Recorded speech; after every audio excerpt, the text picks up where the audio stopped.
Good evening, my viewer. It's always a joy to come to your house every Friday evening. I want to believe that you are well. The Lord has kept you, your family, your relatives. And in case you've gone through a rough time this week, we want to believe and we want to say that the Lord is with you. Listen to this. A worker walked into his boss's room and he found his boss seated down in the office, and he asked his boss, "Can I get a day off to go and help my wife with Christmas decorations at home?" And the boss looked at him so agitated and said, "No, I can't give you an off to go and help your wife with Christmas decoration." Oh, he looked at his boss with so much relief on his face, and he said, "I knew I could only rely on you." I know you're wondering where I'm going up with this, but let me tell you, this is Christmas, and Christmas is here with us. And some of us are planning different things. There are those that are planning to travel. There are those that are planning to spend time with friends and families. And there are those that are planning to go shopping. And our young ones are fantasizing, thinking, what's going to happen during this season? This is Christmas. And with me today, I have a wonderful woman of God. She's a friend, she's a mother, she's a wife. Welcome to the show, Reverend.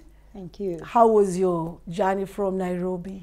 Honestly, very uneventful because it was early in the morning. Well, I thank God I'm here. You're here. Yes. And you look so beautiful. Thank you. And like I've always told you, when I grow up, I want to be like you. You look so beautiful. I can't wait to go a little bit reverse and look like you. Oh, really? I'm trying so hard.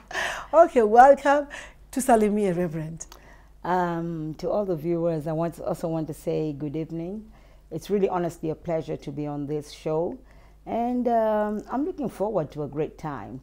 I just want you to know that you will enjoy yourself. Yeah.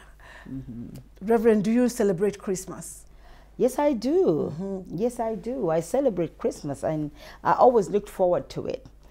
For me, when I was a young child, Christmas was the time for new clothes, for toys, for being taken out. It was the one day when chapo, you were sure, was on the menu.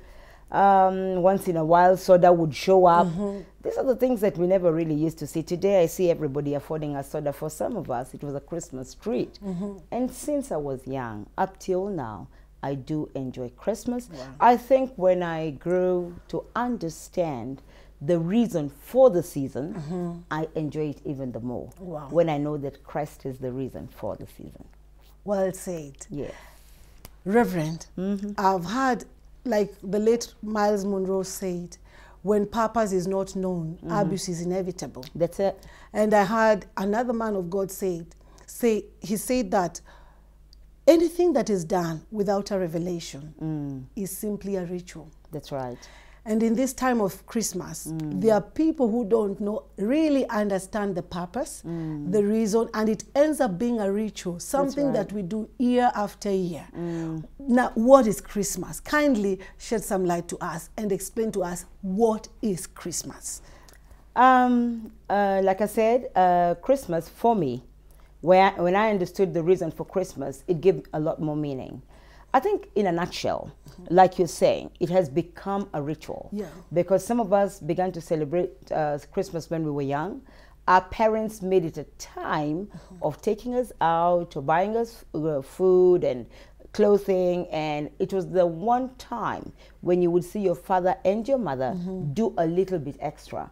In actual essence, I think some families have ritualized it so much so that every child knows you only get a new dress Christmas time. So they look forward to Christmas, not for the reason of Christmas, but so that they may benefit from the celebration of that season. I would like to say that Christmas is actually supposed to be a time that humanity celebrates, or mankind celebrates, the birth of Jesus Christ, the birth of a Savior. We were told in the book of Isaiah 9 and verse 6, "For unto us a child is born." Yeah. For unto us a son is given, and the government shall be upon his shoulders, and he shall be called Wonderful Counselor. So in other words, it is a time of commemorating the birth of that son that came to liberate us, that son that came to give us hope, that son that came to change our lives. And in essence, I have had a time when I've been telling people that, isn't it amazing? There were very many archaic holidays, Roman holidays, many other holidays that are not celebrated worldwide. But on Christmas Day, there are not many people working because Christ was born.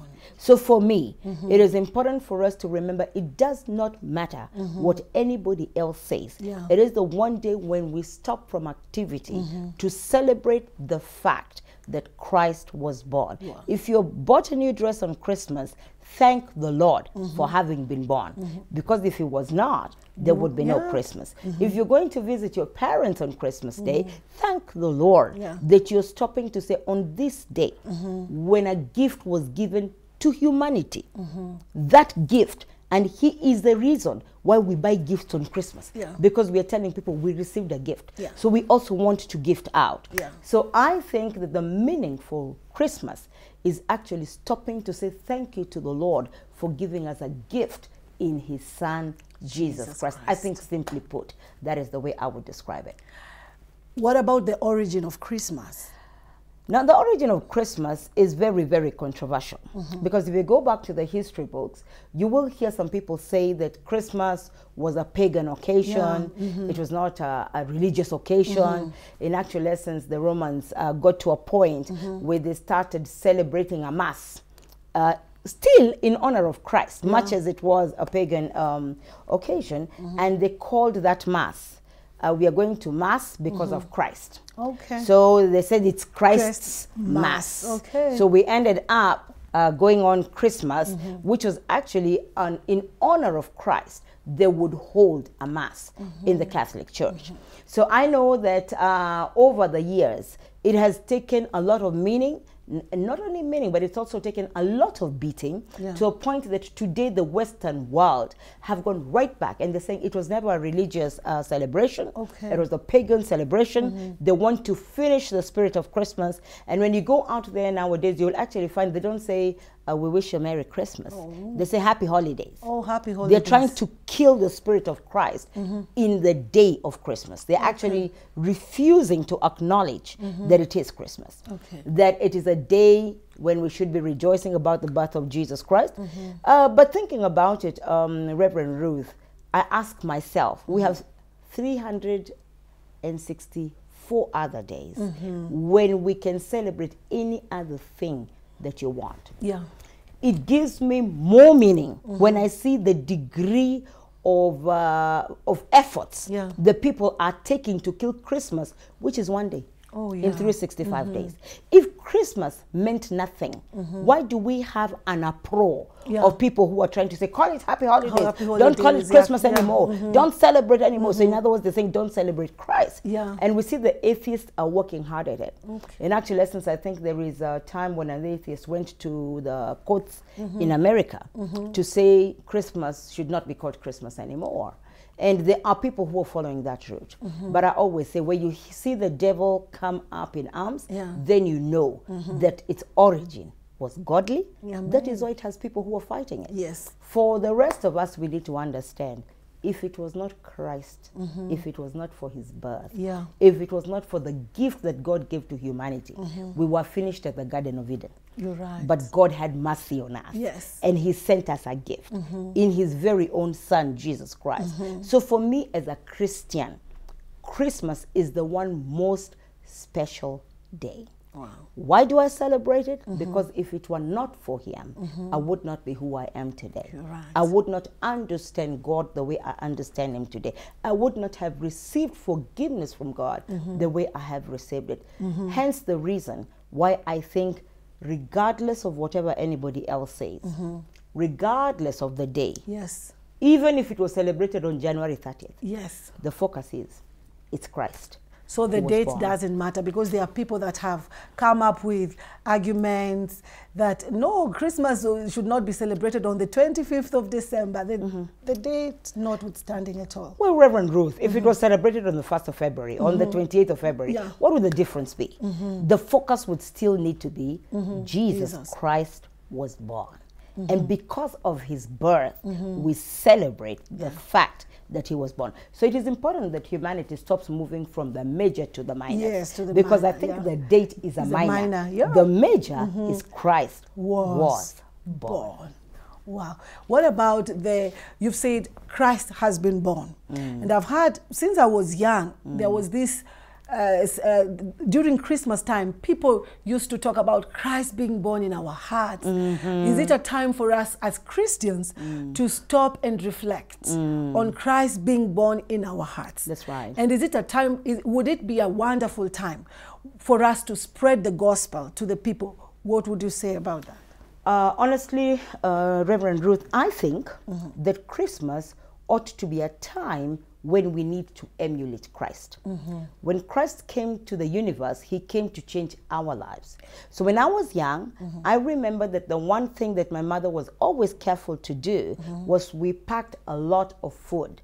And when we went to Shago, we visited this neighbor, that's your Christmas gift. We visited another neighbor, your Christmas gift.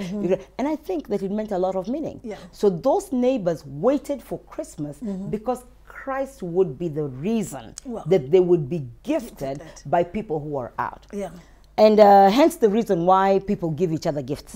We want to remember the gift of Christ. We want to say to you, because Christ was born, leo unaweza kula chapo. Because Christ was born, you can get a new shoe. Because Christ was born, we can visit you, we never visited you. I think that Christmas ought to be a period when Christians need to take Christ out. Go out to every other people, to the Muslims, everybody, to the Hindus, to the atheists, everybody. Let them enjoy a special treat because Christ was born. Take him where he is needed most. Let's go to the prisons, to the hospitals, and tell the people, because Christ was born, I have come to see you. I think it should be a time of gifting and a time of celebrating Jesus Christ in totality. What about the non-believers? We've seen the non-believers celebrating Christmas a lot. And we've seen the Indians, the Asians, they don't have a revelation of what they are doing, yet it's a time for them to give out. What would you say? You know, Reverend Ruth, the Bible says you shall know the truth, and the truth shall set you free. We cannot fault the non-believers for celebrating Christmas the way they understand it. Because they don't know the truth as yet. I think that if the Christians took up the responsibility, visited as many non-believers as you did, and told them we came because Christ came, that would be a great evangelistic outreach. Christmas time, we can reach many more people than we've ever reached. If anybody walked into my house with a food parcel and said, Christ has sent me to bring you this because he was born, I am gifting you, I would think twice about this Christ. But we are very mean sometimes. We just do it for our families. We do it for those that are close to us. Rarely do we use it as an evangelistic outreach. And I think Christmas time ought to be a time of soul winning and evangelism, introducing Christ to those that do not know him, introducing him to those that least expect him, introducing him to places where he would not go. Tell you what, even in the clubs, why wouldn't we walk in on Christmas in a club and tell everybody in the club, today we want to buy you chips because Christ was born? And they would leave the club thinking, hey, ametukuta wapi? So I think that it's a time of gifting, soul winning, and evangelism. A time of gifting, soul winning, and evangelism. We are going to take a short break, and when we come back, we are going to look at the importance of Christmas in our lives as believers. Right. Keep tracking with us. We'll be right back.